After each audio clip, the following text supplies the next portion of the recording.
Bonsoir tout le monde, merci Nathalie pour cette présentation et pour l'invitation. Effectivement, je suis très heureux d'être avec vous ce soir parce que j'ai renoué avec la Sarthe il n'y a pas longtemps. Et c'est toujours chouette de recréer du dialogue avec tous ceux et toutes celles qui habitent également ici. Alors je suis à Saint-Ouen-en-Belin, Nathalie n'est pas Moncey, mais ça reste le Belinois, c'est des territoires frères, comme on dit, des communes sœurs. Et c'est vrai que quand on parle de vivant, ça invite un personnage central dans le débat public, je crois. C'est ce qui m'a amené d'ailleurs, moi, à passer de l'anthropologie à la géographie. Ce personnage, c'est les territoires. Parce qu'au fond, il y a une échelle, vous savez, qu'on peut presque dessiner comme ça sur une carte, où on vit nos relations quotidiennes, où l'oiseau fait son nid, où le castor construit son barrage, et où nous, humains, on fait grandir nos enfants, on va prendre notre café, on va au travail. Là aussi où on enterre nos proches, on peut saisir comme ça les deux extrémités de la vie à l'échelle des espaces vécus. Réparer les territoires revient à soigner le vivant et vice-versa, d'une certaine manière. Pourtant, comme tu l'as dit, Nathalie, un peu dans ma présentation, c'est vrai que j'ai dans l'idée que ce qui caractérise les mondes contemporains, c'est qu'on a perdu la conscience des lieux, on a perdu le sentiment géographique, quoi. On vit en Auvergne sans connaître les volcans, on vit au bord de la mer sans prendre le littoral. On vit chez nous, voilà, en Sarthe, terre de bocage et de forêt, sans bien connaître le bocage, sans bien connaître les forêts.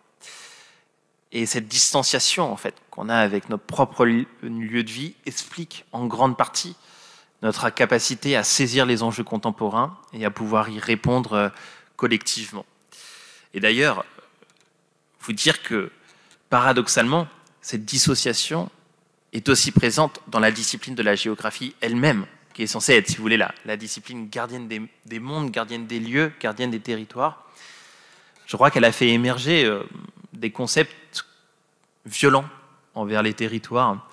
Par exemple, le concept de France périphérique, de diagonale du vide, de ceux qui ne sont rien, c'est des titres de bouquins sortis les 10 à 15 dernières années, sont d'une violence sans exemple envers les territoires. Parce qu'à partir du moment où un territoire, c'est là où on fait grandir nos enfants, c'est un centre du monde pour ceux et celles qui y habitent.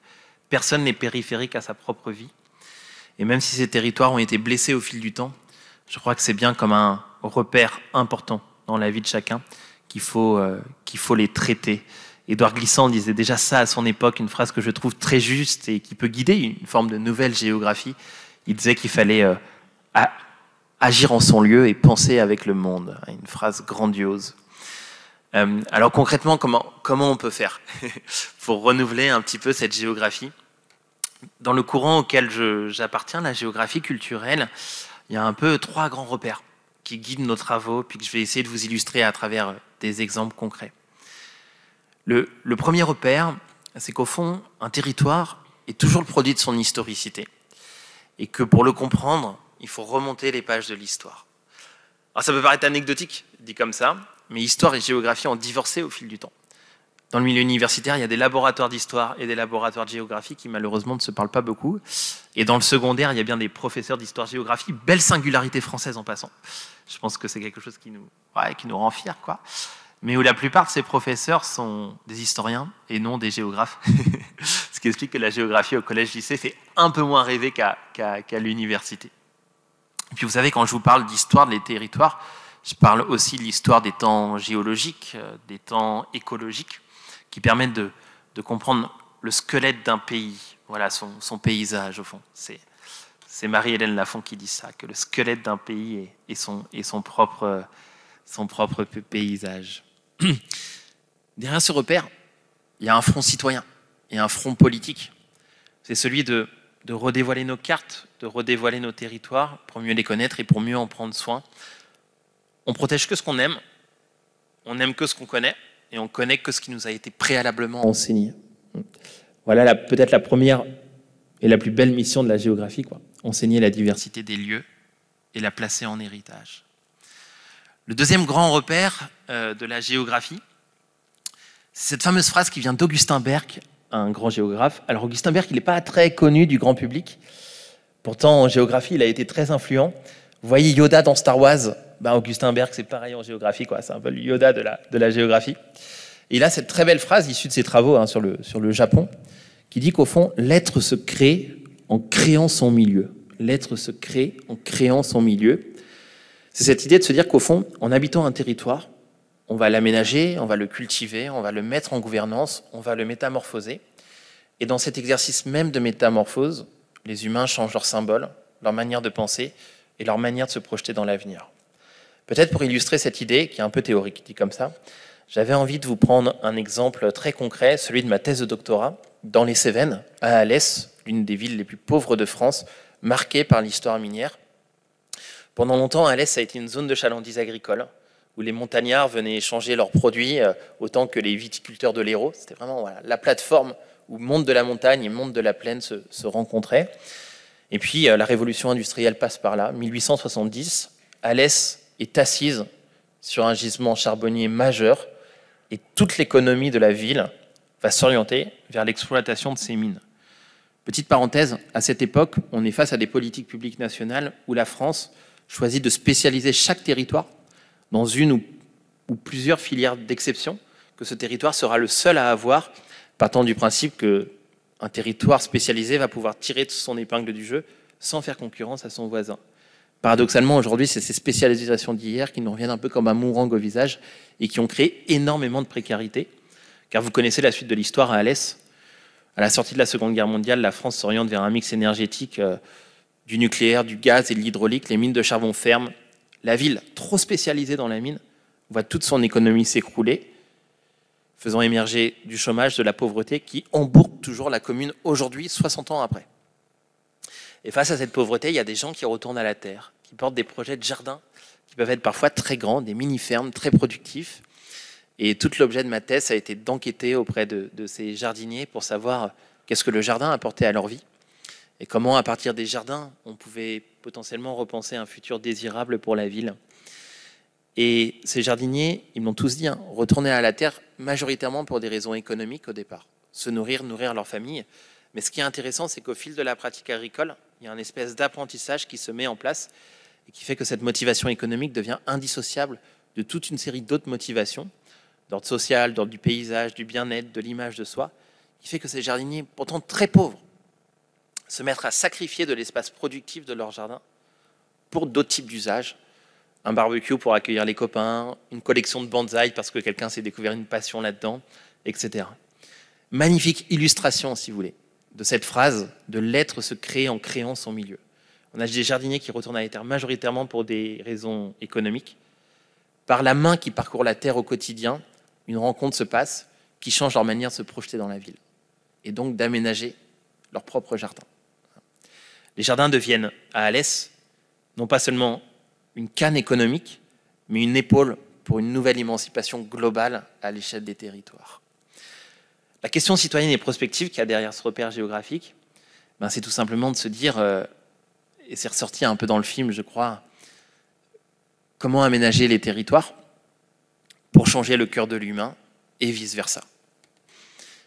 Comment changer le cœur de l'humain pour métamorphoser nos manières d'aménager les territoires.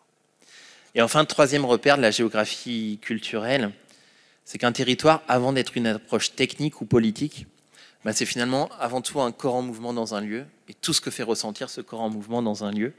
Jean Delvert, un grand géographe aussi spécialiste du Cambodge, il disait ça, il disait un géographe, ça pense en marchant. Ça, c'est une belle excuse quand nos patrons nous appellent et qu'on est en randonnée, on dit non mais attends, je marche sur les pas de Jean Delvert. Comme ça, on ne s'est pas engueulé pour pas être devant notre bureau. Mais en fait, ce qu'il y a de beau pour un corps qui endure le relief, c'est que ça ouvre finalement à des sensations paysagères, des émotions, de la poésie, des contes, qui permettent de dresser des savoirs qu'on a oubliés dans l'entreprise scientifique. Autant de savoirs qui permettent de finalement renouer avec ces liens d'usage et d'affection qui nous relient à des lieux, et donc de mettre des gens en mouvement. Car travailler le sensible en géographie, c'est pas uniquement une entreprise littéraire. C'est un moyen de repeupler nos cartes, de repeupler nos territoires, de mettre au cœur des modèles de développement ce que nous n'arrivons plus à voir et ce qui demande tellement d'être protégé pour faire face aux enjeux contemporains. Et enfin, du coup, cette nouvelle perception de la géographie invite peut-être une nouvelle manière de travailler le premier outil des géographes, que sont les cartes elles-mêmes. Et j'avais envie de vous montrer plusieurs exemples. Pour finir, je vais être assez rapide pour ne pas être trop long. Est-ce qu'on peut lancer le PowerPoint à la régie? Ouais, super. Alors, vous dire que les cartes que je vais vous présenter ne sont pas de moi. Je ne suis pas très bon, moi, à faire des cartes. Mais elles sont respectivement de Perrin Remonté, Juliane Sedan et Cassandre Le Picard. 3 cartographes artistes avec qui je travaille. Alors moi, je suis plutôt à la théorie de ces cartes et eux sont à la mise en art, à la mise en dessin. Je vais juste vous montrer un peu ce qu'on a voulu dire pour chaque carte et puis on pourra on peut y revenir sur les questions. J'ai pris des exemples sartois aussi, parce que on est au Mans ici. Alors, la première carte, très rapidement, c'est une carte des bocages en France. Vous savez, ces milieux où on trouve le plus de biodiversité spécifique et fonctionnelle dans les écosystèmes agricoles. Ça montre à quel point aussi, dans certaines régions, l'agriculture a su miser sur la gestion d'un agro-écosystème dans son ensemble, et là où ça a plutôt été une rupture, une forme de surspécialisation. Et donc, une carte comme ça, elle permet de dévoiler dans les systèmes agricoles ce qui demande d'être pérennisé, ce qui demande à contrario d'être métamorphosé. Alors vous voyez que la Sarthe ici, elle n'est pas si bocagère que ça, mais c'est parce qu'elle cache une autre richesse. C'est le département le moins bocager des Pays de la Loire, sa surface forestière. On est le premier département forestier des Pays de la Loire, ce qui explique qu'on a un petit peu moins de bocage, mais davantage de forêt, ce qui est une autre forme de fierté à mon sens. Petite nuance sur cette carte, vous voyez que la Bretagne est concernée par le bocage, alors que ce n'est pas l'agriculture la plus connectée à son territoire, du fait de la surspécialisation de la région dans une forme d'agriculture industrielle. La Bretagne, c'est vraiment un peu la ferme de la France. Pour le meilleur, ça a sorti des paysans de la précarité. Pour le pire, aujourd'hui, ça nous revient comme un boomerang au visage. Je passe un petit peu vite. Deuxième petite carte agricole, je vais passer beaucoup plus rapidement sur celle-ci. Elle est un petit peu moins poétique, mais quand on travaille des données quantitatives, parfois c'est difficile de faire du 100% poésie. Elle montre, j'avais envie de vous la montrer parce qu'elle est cool, elle est chouette pour la Sarthe. Elle montre au fond la première filière de revenus agricoles par département. Et vous voyez que la Sarthe, c'est l'élevage de volailles, et notamment un élevage labellisé qui a lui-même créé du bocage, en grande partie l'élevage de louets. Alors ça, c'est juste un petit clin d'œil à ma commune, juste pour vous dire qu'on essaye de faire aussi des choses pour les enfants, pour voilà, la course aux œufs de Pâques qui arrive. Juste ce que je voulais montrer sur cette carte, c'est que dans les vieilles cartes en géographie, il y avait un trésor. C'est que les bords étaient ornés de 1001 blasons, de 1001 fragments de poésie, qui n'étaient pas toujours très justes d'un point de vue scientifique, mais qui avaient l'immense vertu voilà, de lever des mondes, quoi, de remettre de la poésie dans nos vies. Et c'est ce qu'on a essayé de faire sur cette carte à destination des enfants, faire un bord de carte orné à la découverte de la richesse d'un territoire, en l'occurrence son bocage. La géographie, c'est aussi une science du saisissement, une science du questionnement, une science qui peut infléchir nos modèles de développement. Et la carte permet de se projeter dans l'avenir, permet d'avoir une dimension prospective, au fond. Et avec Perrin, notamment, on a travaillé des cartes de la France si tous les glaciers fondaient et que le niveau des mers montait de 40 mètres. Voilà à quoi ressemblerait la Bretagne. Je passe un peu vite. Voilà à quoi ressemblerait la France. Le Mans serait au bord de la mer, ce qui n'est pas forcément une bonne nouvelle. Et le Belinois n'existerait plus, autant que la forêt de Bercé d'ailleurs. Et voilà la même carte à l'échelle de l'Europe. Vous voyez, on a fait différentes échelles comme ça pour pouvoir se projeter. Et vous voyez que Pays-Bas, Belgique, Danemark, une grande partie du Royaume-Uni et de l'Irlande n'existeront plus. Je ne sais pas si ça se voit très bien là. Ouais, c'est un peu petit, un petit peu. De toute façon, je pourrais vous les envoyer si vous souhaitez. Alors ça, c'est une autre carte très intéressante aussi que je voulais vous montrer. On s'est dit, tiens, si on suivait la voie de l'eau, comment on regarderait les mondes en se positionnant à l'échelle des rivières, à l'échelle des lacs, à l'échelle des zones humides, et même à l'échelle d'une goutte d'eau. Et donc on a, à partir des données scientifiques, des cycles de l'eau, autant les petits cycles de l'eau qui ont été montrés dans le film que les grands cycles de l'eau à l'échelle du continent européen et donc à l'échelle de la planète Terre, on a essayé de suivre la course d'une goutte d'eau et on voit à quel point l'Europe est divisée en deux, entre des gouttes d'eau qui tombent par exemple en France et qui vont plutôt se jeter dans l'Atlantique ou dans la mer du Nord, mais des gouttes d'eau aussi qui tombent à Zurich et qui vont plutôt se jeter dans la mer Noire ou dans la Méditerranée. Zurich ou Munich en Allemagne. Vous savez que cette carte, elle est intéressante d'un point de vue historique. C'est ce qui nous a saisi quand on a fait ça avec Perrin, c'est que ça suit aussi des formes de colonisation des grandes civilisations européennes.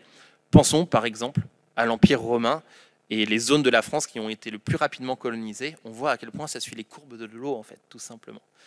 Et ça, c'est une belle équation aussi. Ça veut dire qu'on peut métamorphoser pas mal de choses en se réconciliant avec les bassins versants.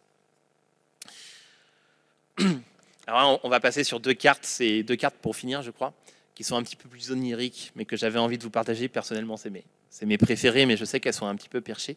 Alors celle-ci, elle a été proposée par Cassandre Le Picard, qui sort d'une école des Beaux-Arts, hein, qui n'a pas été formée en géographie, mais c'est cette rencontre aussi entre les mondes qui nous plaît.